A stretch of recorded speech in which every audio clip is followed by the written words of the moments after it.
welcome to First Strike here on VSiN. I'm Dave Ross here at Circus Sportsbook in fabulous Las Vegas, Nevada. Cannot wait for UFC 285.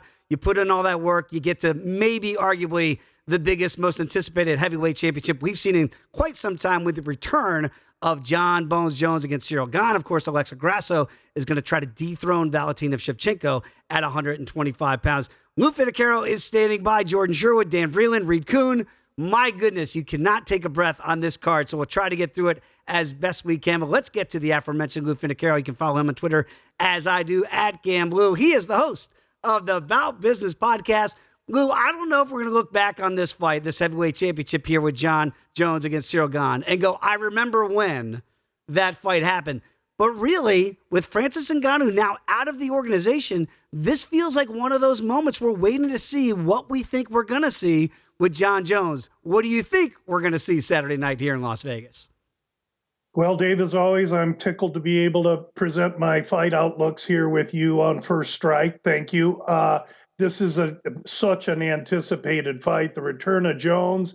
And really, against Miocic, it would have been Tatiana Suarez against Montana De La Rosa. But no, we're not going to get that. We're going to get a competitive fight here. Gane is to be taken seriously. And the key with him is his relative inexperience, his lack of wrestling chops, but he's been extremely active and he's beaten decent competition on his way to this fight. Jones, on the other hand, we don't need to worry about his resume. What we need to worry about is 3 years off and what the extra weight, though he's taken 3 years to put it on, is going to do to a man at 35 and his cardio. My belief is that Jones was at Jackson Wink the heavyweight fighter and training opponent for every heavyweight at Jackson Wink,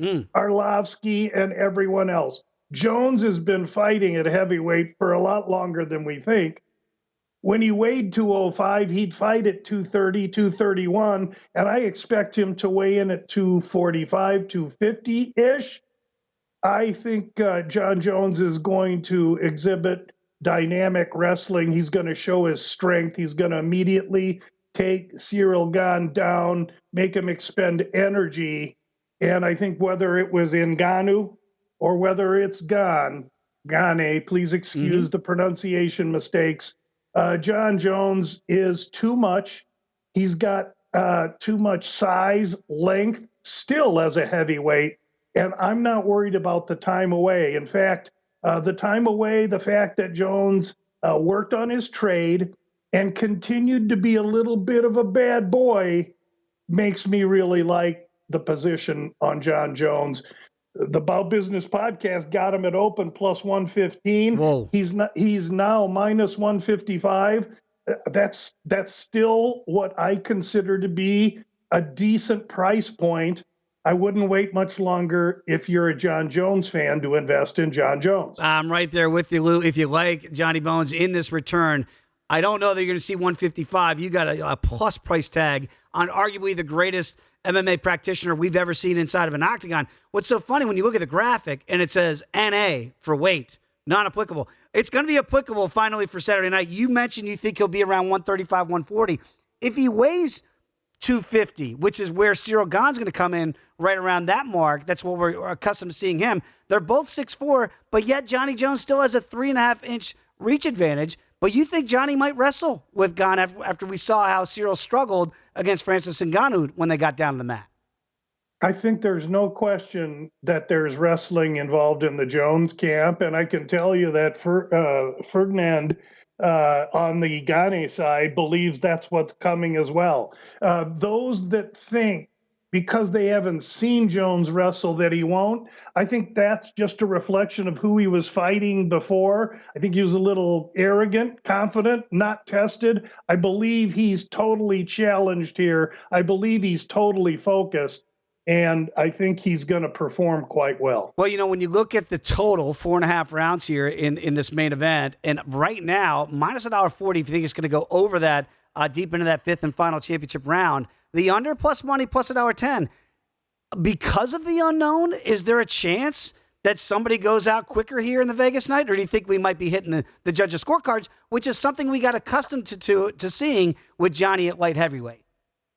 That's a great question, Dave. Early in the week, I think I was kind of waffling towards considering some under. I do believe that Jones could finish Gane, and I believe that if Jones wasn't careful, he could walk into a shin. So this is heavyweight fighting. Anything can happen. But I think that as the week progresses, I might be leaning a little bit more to over. That said, I'm not making any position on this fight other than the side that I've taken, which is Jones. All right, so if Johnny Jones is in fact the greatest male practitioner we've ever seen inside the octagon, you can make a case for Valentina Shevchenko. And I know Amanda Nunes beat her twice. Those are razor-thin fights for a smaller woman coming up in weight when she fought the Lioness. At 125, Lou, we have seen no equal to the Bullet Shevchenko here.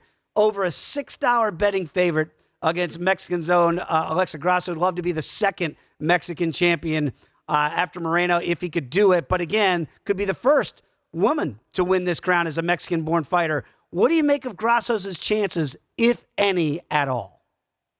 I do regard Valentina as the best pound-for-pound woman fighter in the history of the UFC, period.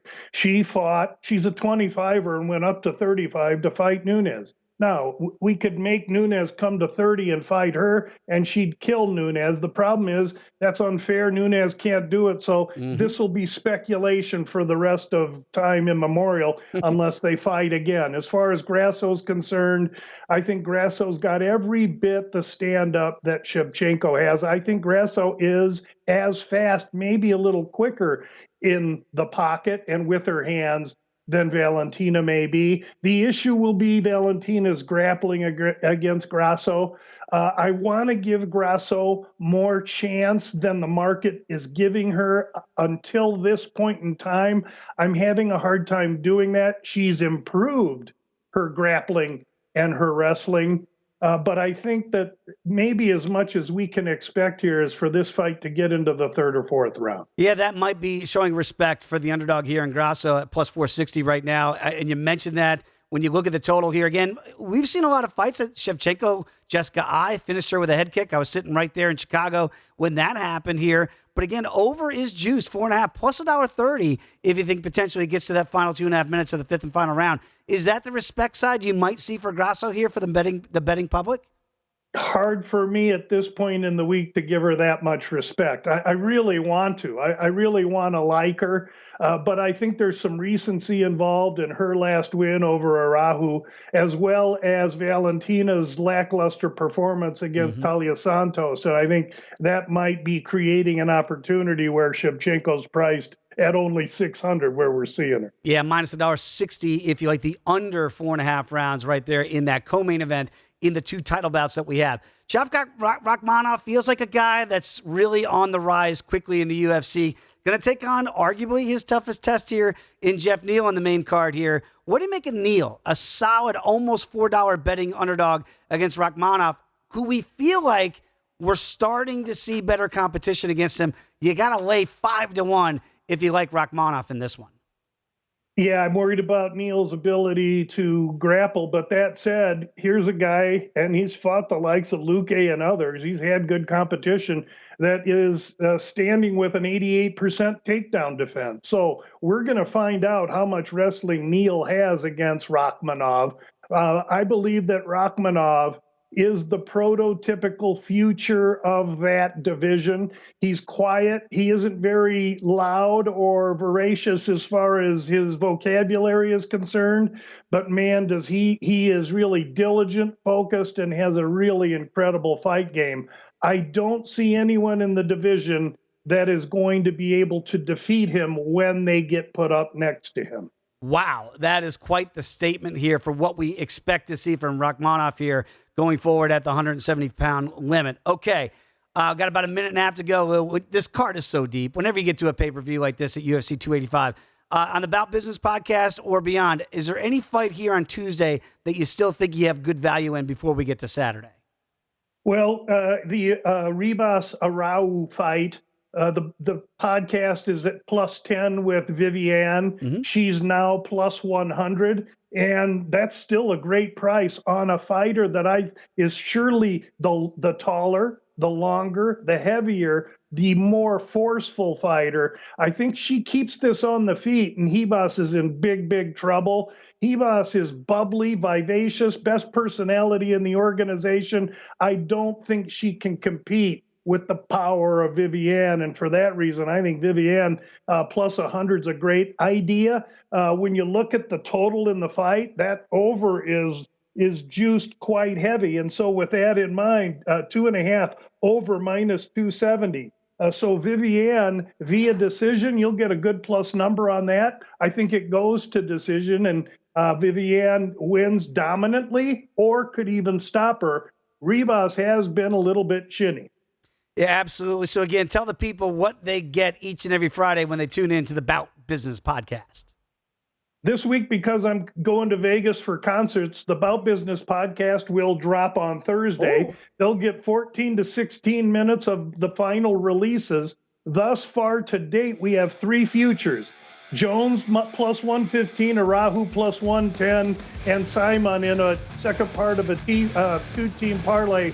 Dave, thanks so much for having me on. I can't wait to hear your voice next week after you party 2 nights in Las Vegas. There he is, everybody. Lou Finocchiaro. Come on back. Jordan Sherwood next out of Chicago.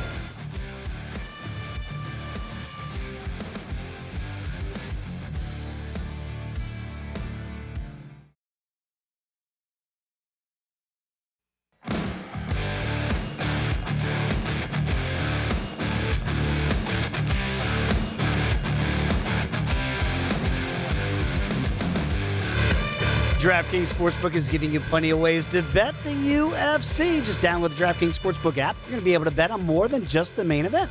DraftKings has great odds on fight lines, total rounds, and futures for all MMA events. Eligible restrictions do apply, so see DraftKings.com/sportsbook for all the terms and conditions.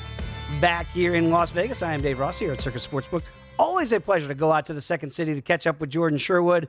You can follow Jordan as I do at Wood on 1000 Wood on ESPN 1000. Did I get that right, Jordan? I think it takes you a couple times. Yes. Wood on ESPN 1000. It's a long title. It is. I probably should shorten it at times. I'm just not creative enough. Maybe I should just get it right the first time, Jordan. That's another thought process as well. And, of course, the host of the Unnamed MMA podcast. Jordan, always great to have you back on, my friend. Before we get to the big fights here, the return of John Jones, obviously, I know you got some plays that you like in some of the other fights here. I'll stay in the main card with Rakhmonov against Jeff Neal here. And look, Rakhmonov is everything I think we thought and then some here at 170 pounds. Jeff Neal is supposed to be his toughest test to date.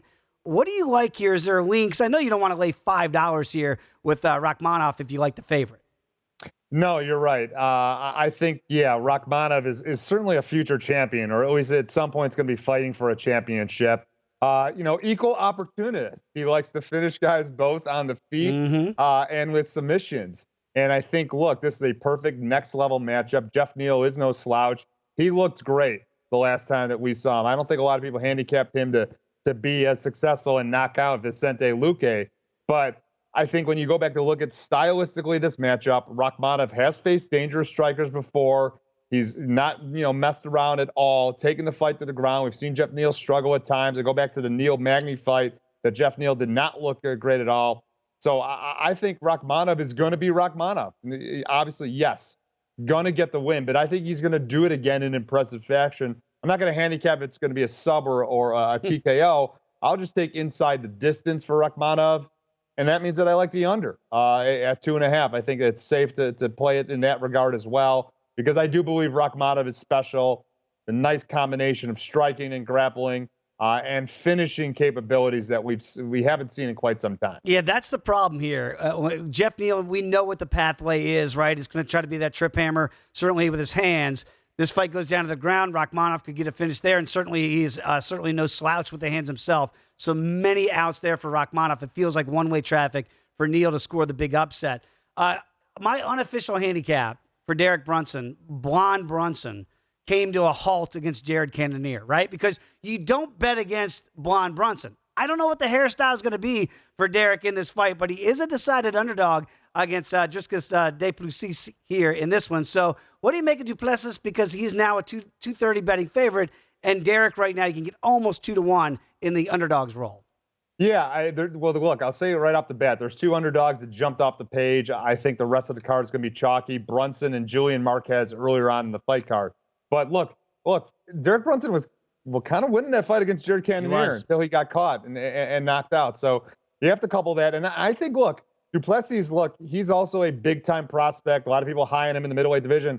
Even though he got the win and we handicapped it correctly his last time out, I don't think he looked as good. I think he kind of lost a little bit of, the value on him, on the momentum on him because of how he struggled with Darren Till, almost losing that fight, quite frankly, in the second round. So I think Brunson is obviously he always welcomes these young prospects.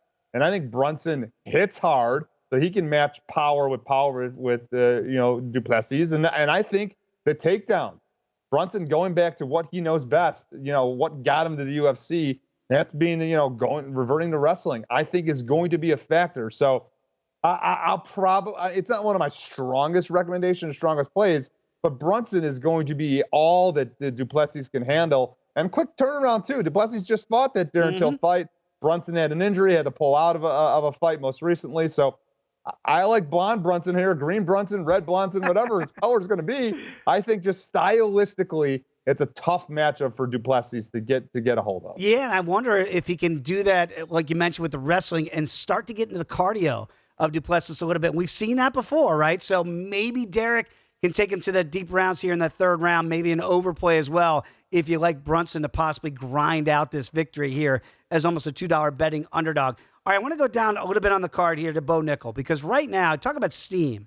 My goodness, has his number gotten out of whack. I'm seeing 1650 today. Earlier today was 1500, and now it's already gone up there. Jamie Pickett now almost a 10-1 betting underdog here. My goodness, we get it. Nickal is the next, right? We think here in the middleweight division.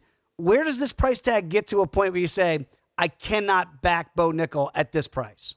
I don't think you can at all. Even at this, look, I mean, he's special. When you hear from Dana White and the hype machine, you know a guy is special when he's being put in his UFC debut. I mean, it's his UFC debut, and he's on the main card of John Jones's return to the octagon. You know the promotion is high on him. And look, he's fighting a guy that's lost his last two fights, a guy that succumbs to takedowns.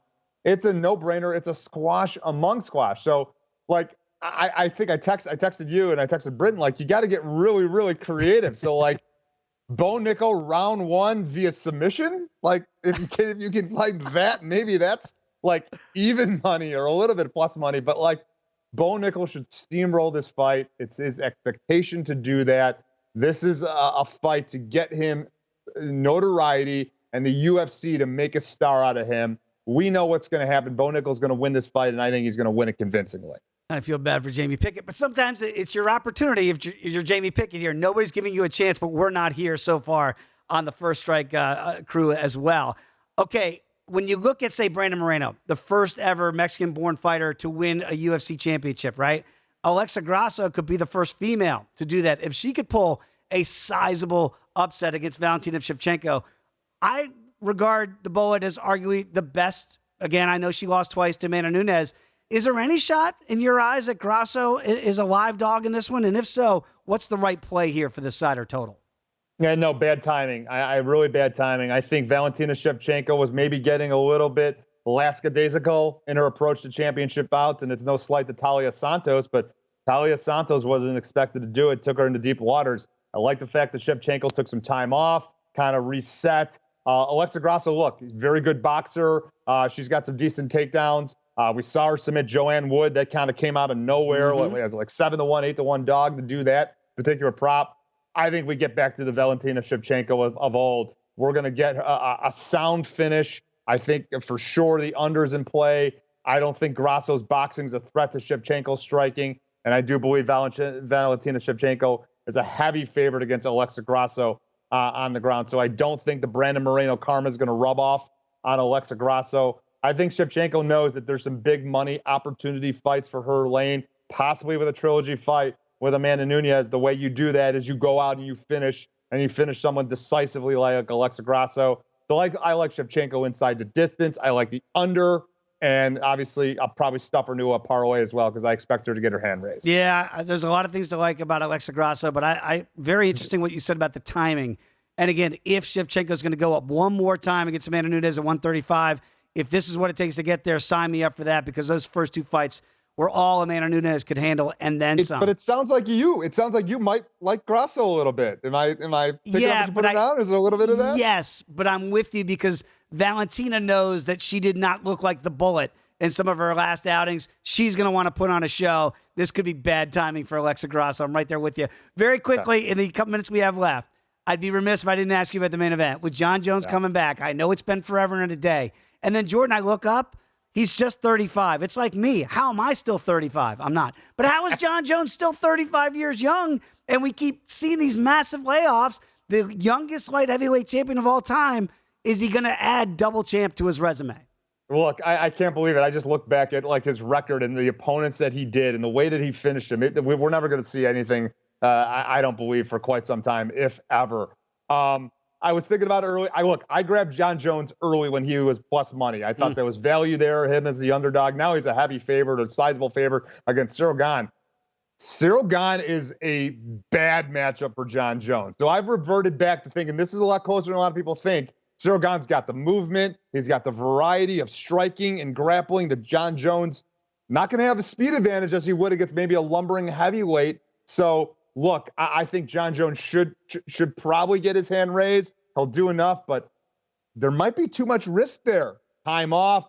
How does he look with the added weight? And he's going to have to be in there with a guy that's 245 pounds. He hasn't been used to that, obviously, before in his career. Wow. I think we see some love here for the Frenchman. You see that total 4.5. If you think it's going to go over, Jon Jones fights have done that here very quickly. Are you going to at a fight that goes to the cards? I think that we are in store for a fantastic 5-round classic fight, Jon Jones style. But I could see Ciryl Gane stealing some, and I could see Jon Jones stealing. So no official pick yet. I can't do it. But it's going to be a great fight nonetheless. Is Jordan Sherwood going to make me pick against the GOAT? I don't know if I can do it. Jordan, appreciate it. As always, my friend, enjoy the fights. When we come back, Dan Vreeland's going to join us. Up next, a big card, UFC 285. Come on back, First Strike, here on VSiN.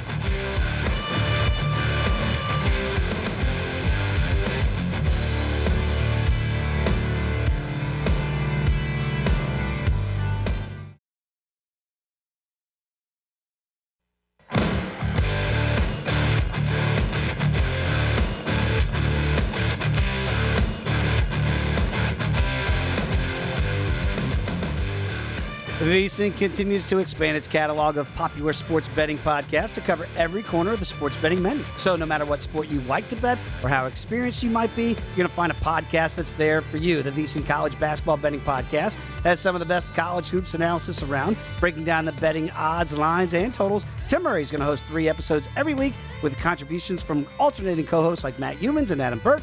The VSiN Hockey Daily Betting Podcast is going to feature Danny Burke and NHL betting expert Andy McNeil. They're going to cover all things hockey. They're going to do that twice a week. They're all free and available now at VSiN.com/podcast or wherever you get your podcasts. Rolling along this edition of First Strike here on VSiN. A pleasure each and every week to talk to Dan Vreeland. All of our guests work very hard at what they do, but I'll put Dan right up there at the top of the list. Writer at Gambling Podcast, at Cageside Press, host of the Top Turtle MMA and SGPN MMA podcast. Dan, always great to have you on. For a big card like this, I know you like to go deep a little bit in some of these fights before we get to the main event, because I can't wait to get your thoughts on that and beyond. I want to start off, though, when you look at Viviana Araujo and her fight here against Amanda Ribas, because Ribas right now a small betting favorite at minus $1.20. Viviana here plus $1. Very close, according to the odds makers. How do you see this fight breaking down? You know, I actually like the dog in this one in Araujo. I think Ribas is really good. I've liked a lot of things about her. I like her hand speed. I like the way she works in clinch. But I think at the end of the day, what she showed me in that last fight was I really don't think she's made for flyweight. I really think she is more well-suited for strawweight. She's able to bully people a little bit more down there. She looked a lot sharper down there. And when you look at somebody like Araujo, she's somebody who does quite a bit of bullying herself. She, when she was fighting Roxanne Modafferi, she just absolutely shut down everything Roxanne did and actually took it to her when it came to takedowns and held her down and put her up against the cage, which is something not a lot of people have been able to do to Roxy. So, I really think Arroyo is the type of fighter who is going to kind of bully Ribas and sort of show Ribas, like, you do belong back down at strawweight. You are sort of that person who needs to, cut that extra 10 pounds, which I never like encouraging to do. But like, I really think that this is a spot where she's run into the wrong kind of opponent for this type of move. Yeah, it feels like she might get bullied, and Viviana here has a 2-inch reach advantage too. So if it does stay on the ground here, she even has some built-in advantages there. I was so excited when I saw that you had Tabitha Ricci on this fight card against Jessica Penne, because we know what Penne is, right? She's tough. She's just a tough physical fighter. What do you think we're going to see with Tabitha here? Because she is the betting favorite here in this fight against a solid favorite here, almost a $3 betting favorite. Is this too much too soon, though, against a veteran like Jessica Penne? I really don't think so. I've been, nonstop impressed. Speaking of people who needed to move down division, right? She didn't look good in her short notice flyweight debut. She comes down to strawweight. She's been mowing people over. She's got a judo background, which I think so many people forget about. Both of her parents are black belts in judo. She obviously made the switch to jiu-jitsu. She's found a way to make double legs work in between all of that kind of stuff. She looks incredible every single time we see her out there. And yeah, she's at a 3-1 favorite right now, but I think at the end of the day, Penne is going to be working off of her back entirely here. And if not, we've seen Jessica Penne kind of struggle on the feet, right? Like, it's not like she's ever, blown somebody away with her striking. We saw in that Emily Ducotte fight, Emily Ducotte just absolutely did whatever she wanted on the feet. I think Ricci's got that advantage if she wants to, but if not, I think she's just going to be working on the ground. Also, if you're really looking for a spot to find maybe some more value on it, I wouldn't be shocked to see her put Penne away. Not necessarily because I think Jessica Penne doesn't have the submission defense, but just like, I think the relentless pace she's going to bring in the grappling for 15 straight minutes at some point in time is probably going to wear the much older Jessica Penne out.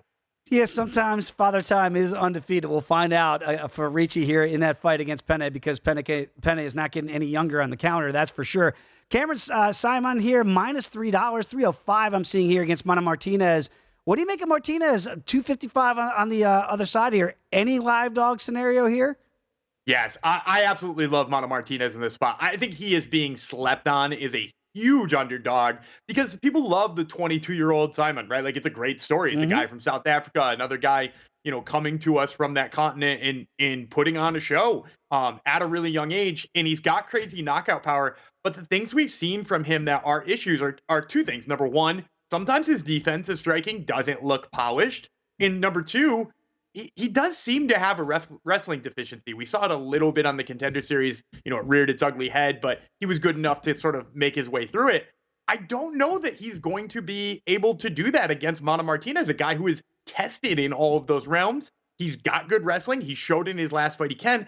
And he's been 3 straight fights where he's knocked down his opponent, including knocking down Ronnie Lawrence twice.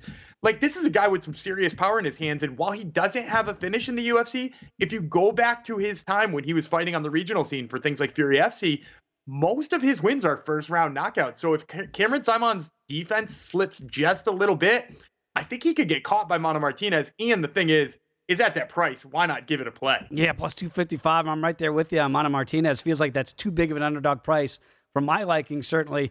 Okay, look, we needed an opponent from Matsus Gamrot. We got one. Not just any guy. Jalen Turner stepping in for this fight. Wow.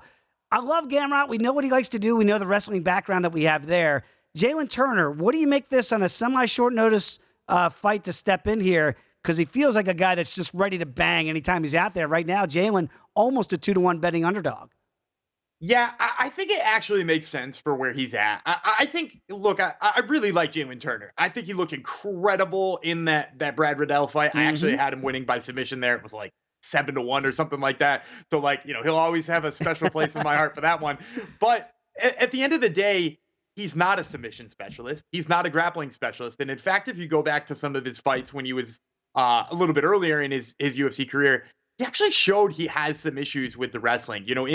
In the fight with Brock Weaver sticks through, and Brock Weaver, not a high-level UFC guy, he countered with a heel hook attempt, turned that into his own double leg, actually wound up like back body suplexing Jalen Turner, didn't get a ton of control time, But if things in the scramble against Brock Weaver cause Jalen Turner problems, he's up against one of the greatest scramblers in the lightweight division. Matthews Gamrot, if he does anything well, it's scramble in those in-between positions. We've seen him do it against very high-level grapplers. He did it against Arman Sarukian, and he beat Arman Sarukian in that way. So for me, I think Gamrot's wrestling is just going to be way too much for Jalen Turner here. And I think he's just going to keep him on the ground the whole time. Yeah, 7-inch reach advantage for Turner. So you see the pathway there. It's got to be, this fight's got to stay standing. But if Gamrot gets this fight down to the ground, I'm right there with you. Then you go, now I see why he was such a big betting favorite over against a really game young fighter, 27-year-old Jalen Turner. All right, speaking of young game fighters, still undefeated here, I wonder if Shavkat Rakhmonov, when the O will go. Is it going to go this week against Jeff Neal? Look, Jeff Neal's a very respected fighter. We get it with the hands here. Rakhmonov right now, still a $5 betting favorite. Is that price tag too big for you? It's way too big for me. And I don't get me wrong. I've been somebody who's been tooting the Shavkat Rakhmonov horn for as long as it could be. Like he stepped in on that fight against Cowboy Oliveira, and I was like, yes, sign me up for this guy all the time. He looks incredible. I love the way he uses his length. I love the way that he cuts angles. I like the fact that his submission skills seem to come out of nowhere sometimes because it looks like he wants to strike with you until all of a sudden you're submitted. I like so much about what Shavkat Rakhmonov does. But we're talking about Jeff Neal. Jeff Neal, a guy who's on a 2-fight winning streak. Jeff Neal, who just took out Vicente Luque seemingly pretty easily. So don't get me wrong. I still think Shavkat Rakhmonov is, a top 5 guy, potentially, maybe even higher than that. But at the end of the day, I'm not spending almost negative 500 against Jeff Neal, a guy who's, let's be honest, more proven, way better than Neil Magny, a guy who is Shavkat Rakhmonov's best win.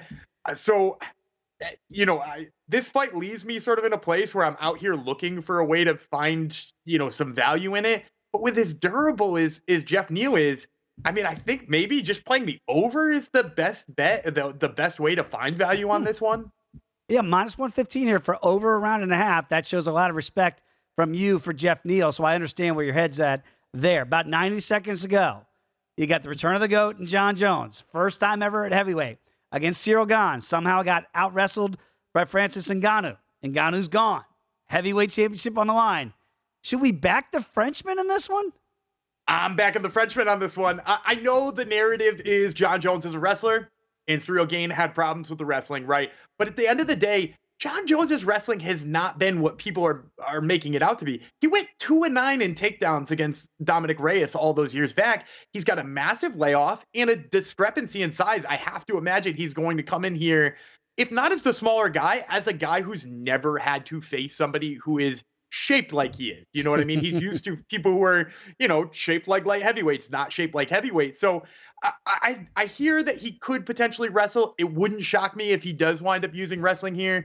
But man, getting dog money on Ciryl Gane, who I think is a better striker, who I think will keep this standing enough to make it interesting. Man, I got to chase that dog money there. Plus $1.35 if you like Ciryl here as the live dog. And again, this fight opened about a pick'em. Shot up John Jones's way, and now the money's kind of holding here. Minus $1.55 we see here for John Jones. Dan, we appreciate it each and every week, my friend. Enjoy the fights. We'll catch up again next week. When we come back, going to Washington, D.C., Reed Kuhn is up next here on First Strike UFC 285 edition, live from Vegas.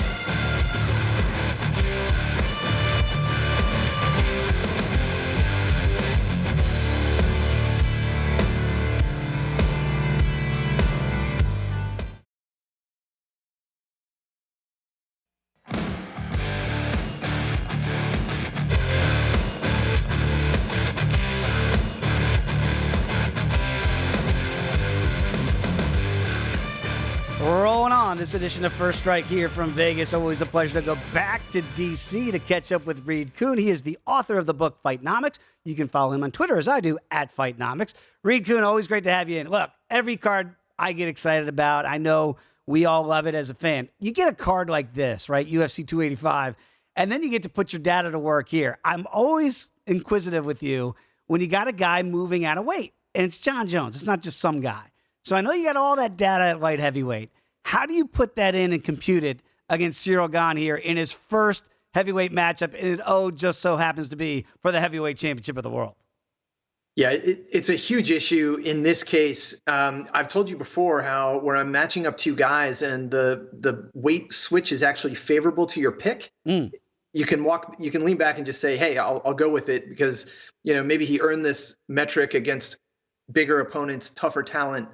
In this case, the guy I'm supporting, which normally would be Jones in this situation, is moving up. And that's a lot of uncertainty on top of all this layoff and changing camps and partners and everything else. There are tons of confounding factors. And sometimes you got to sit back and be like, you know what, maybe I'm just going to sit and enjoy this matchup. And hopefully I've made my money on the night elsewhere. But I do have a lean and I just want to keep it small. I don't want this to determine my whole outcome.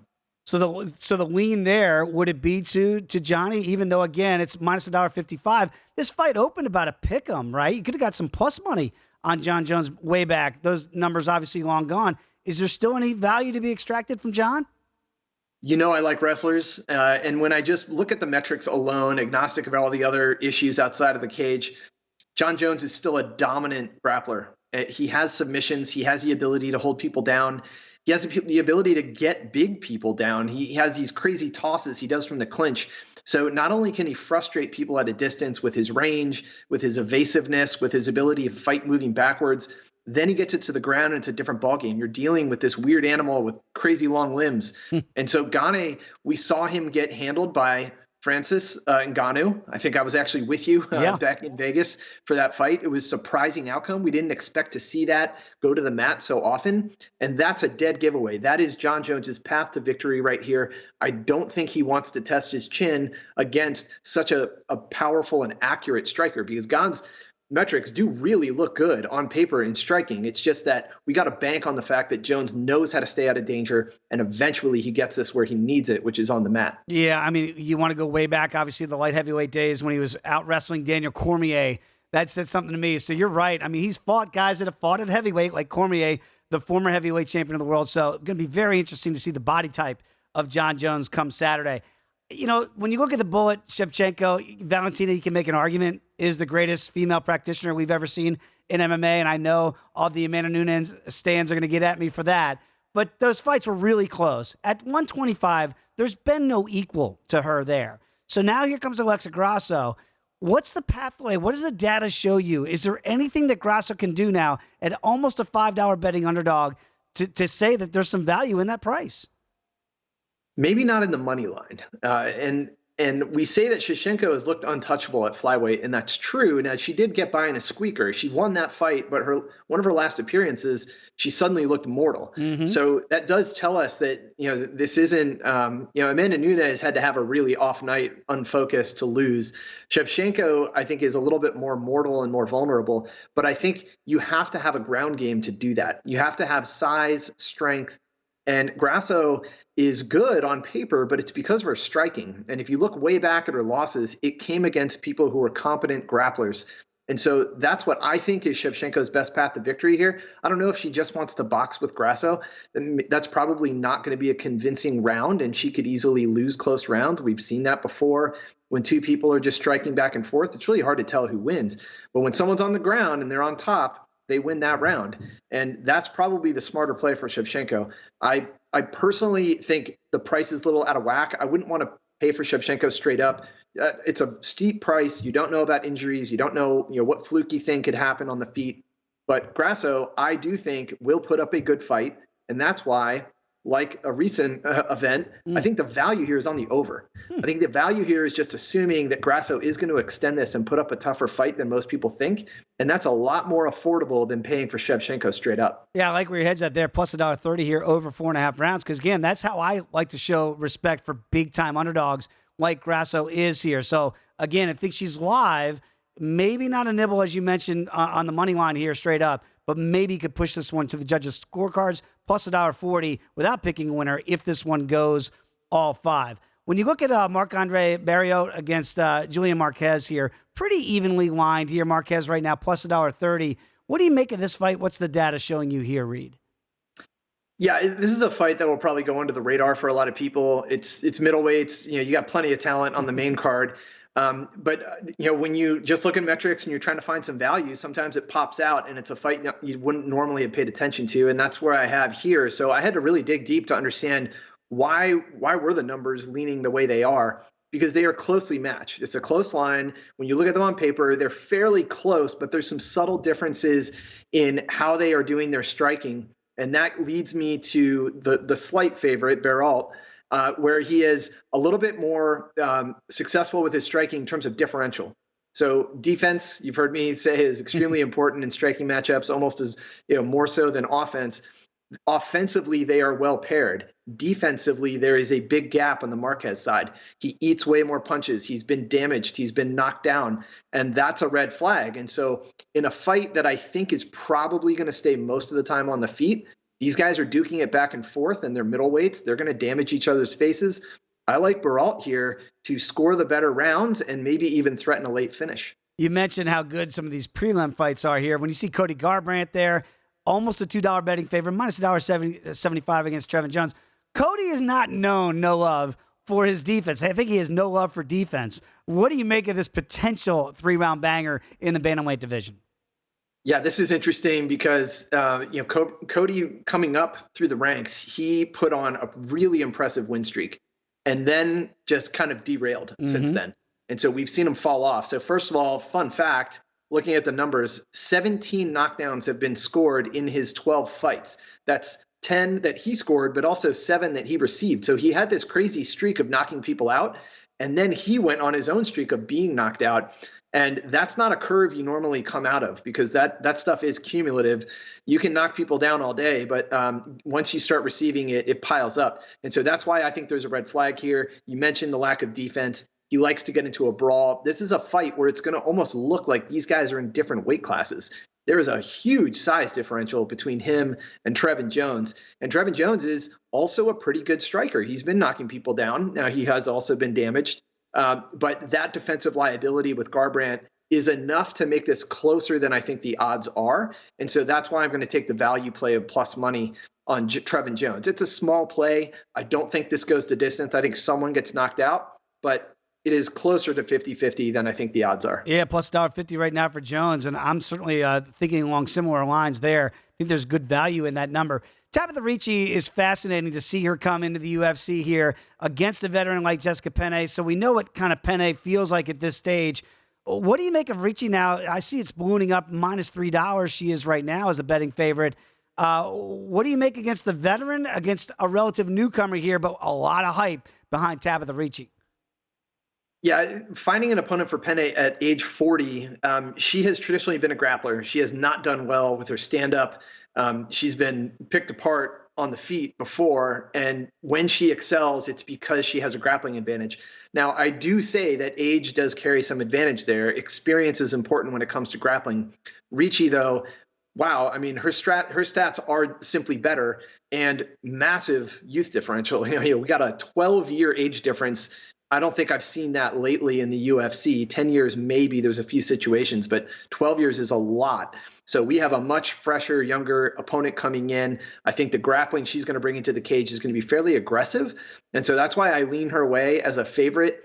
It's getting to the point where it's maybe reasonably priced. I think the 2-1 is probably about right. I wouldn't want to go much past that, given the age and experience of Penne. But man, you got to back the younger fighter here. I think she's going to have more in the tank for 3 rounds. Reed, I love talking to you every week, and part of it is your numbers take out any heartstrings that might be associated with any fighter, right? I love betting on Derek Brunson. Okay, should I be cautious with your numbers against Dricus Duplessis this week? Because we know Duplessis here, 230 betting favorite, but Blonde Brunson still holds a place close to my heart. Well, it's not that I don't remember the people that have come through for me as dogs. I have a special place in my heart for them as well. And Brunson is one of those guys. He's kind of grinded it out and gotten victories even when he shouldn't, and just keep piling them up. I am a little surprised at how strongly the numbers came out the other way. Now, I just mentioned age. This is another situation. In this case, it's a 10-year age difference between the two of them. Brunson has been around a while. I'm going with the favorite here. I think he's a little too high output for Brunson to deal with. As my dad always says, bet with your head, not with your heart. Sometimes I'm guilty of that moniker. Reed, appreciate it as always, my friend. Enjoy the fights come Saturday night, and everybody enjoy UFC 285. We'll see you next week back here on VSiN, the Sports Betting Network.